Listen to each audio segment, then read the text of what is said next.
What up, YouTube? This draw, yeah. I got another video.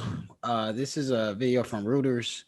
It talks about how Belgium has returned the tooth of Patrice Lumumba, and he was the first president or prime minister of the Congo back in then when they received their independence from Belgium in 1960, and he was actually assassinated by Belgium forces.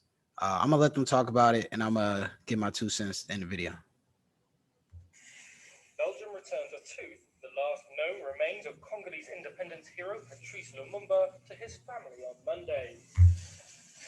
Lumumba was Democratic Republic of Congo's first democratically elected prime minister after independence from Belgium in 1960, but his government lasted just 3 months before he was overthrown and assassinated. Lumumba's supporters and some historians accuse the CIA of ordering the killing. For those of y'all who don't know, the CIA and the FBI, a lot of intelligence agencies in the United States and abroad, they were a part of FBI order to remove any threat that would disrupt the U.S. political stability, and they called their projects COINTELPRO.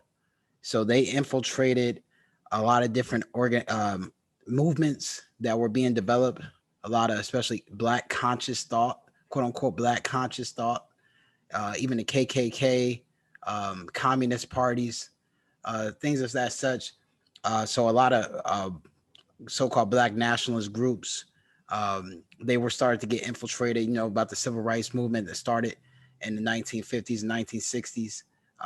Even in Nation Islam, a lot of these Israelite camps, a lot of these organizations, they started to get developed in the 1950s, 1960s. A lot of the civil rights movement, there was all infiltrated and orchestrated by the CIA and FBI. And then when a political figure was getting too big for their britches, quote unquote, they were killed or assassinated, like Malcolm X, Martin Luther King, and Patrice Lumumba. In 2002, a parliamentary investigation concluded Belgium was morally responsible for the death.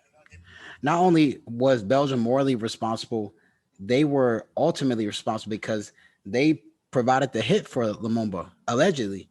But when you study about the history of the Congo, Belgium, they supported this. It was a tribe called the Katagan. I think it was called the Katagan State or the Katagan Republic.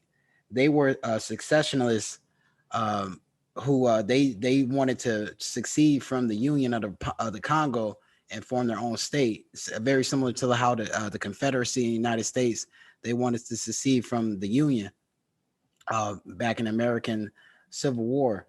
But the Kangan State or Katangan State, they were funded and aided by the Belgians, who made them like their militaristic power, and they were able to take over that country.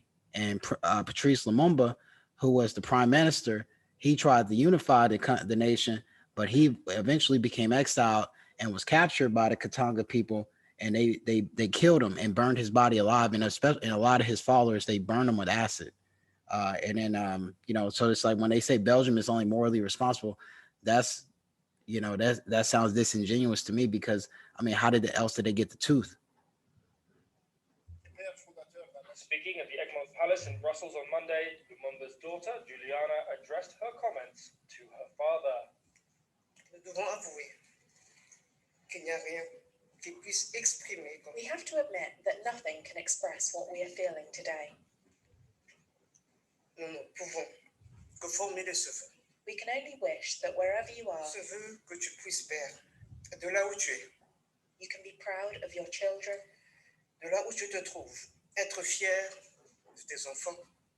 your grandchildren, and your great-grandchildren.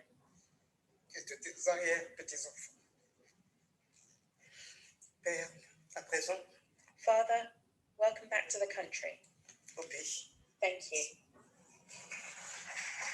At the ceremony, No, that's hard for the daughter and the grandchildren to deal with that. It's nice that they do have some type of a closure, for them. But that's still tough. blue box containing Lumumba's Lumumba's tooth was handed over.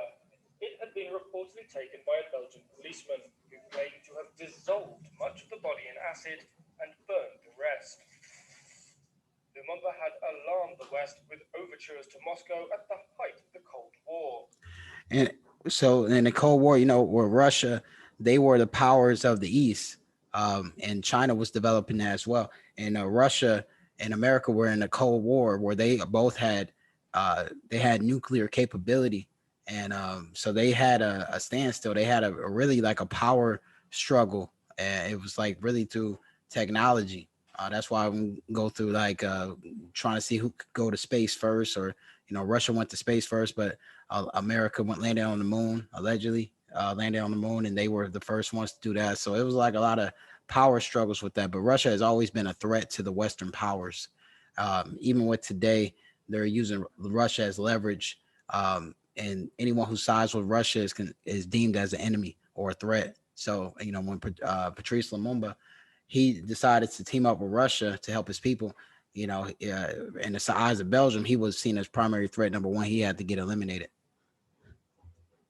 He also angered Belgium with a speech criticizing the colonization of his country, which included atrocities committed under the brutal rule of King Leopold II.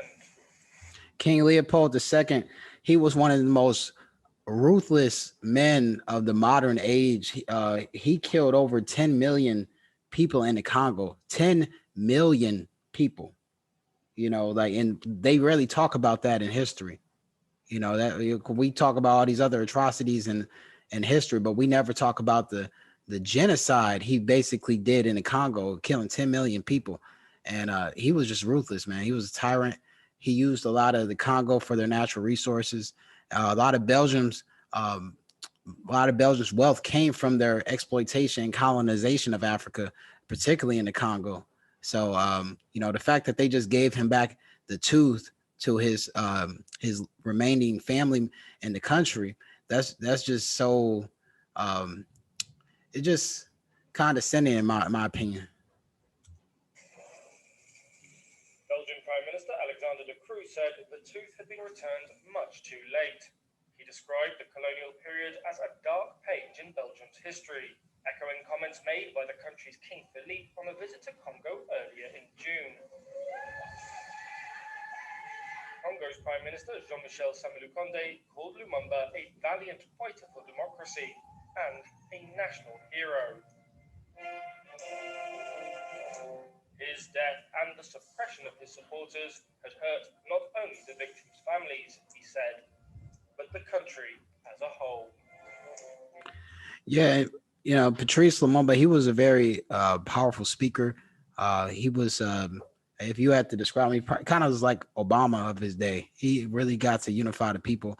Very charismatic person. So yeah, his loss was big for the development of Congo, and it just shows how just the so-called black man in general, how he gets treated in America. I mean, how he gets treated in the world, not just America. It's just when he tries to form a sense of power and rulership, he always gets castigated, and if he gets out of line, he gets gunned down or just removed. So that just shows that it's not just an American thing. This is a worldwide thing.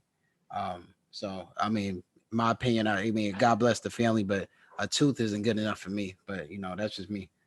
But yeah, man, I was just interesting. I saw this on Reuters, and I just thought I'd just give a little commentary on it. I used to date a chick back in college. She was from the Congo. Her dad was from the Congo, so I used to learn about her culture. So I'm into stuff like that, man. So don't judge me. I just do stuff like that, but I like to learn about different cultures and how it pertains to my life today. So that's all I got, man. All right, peace.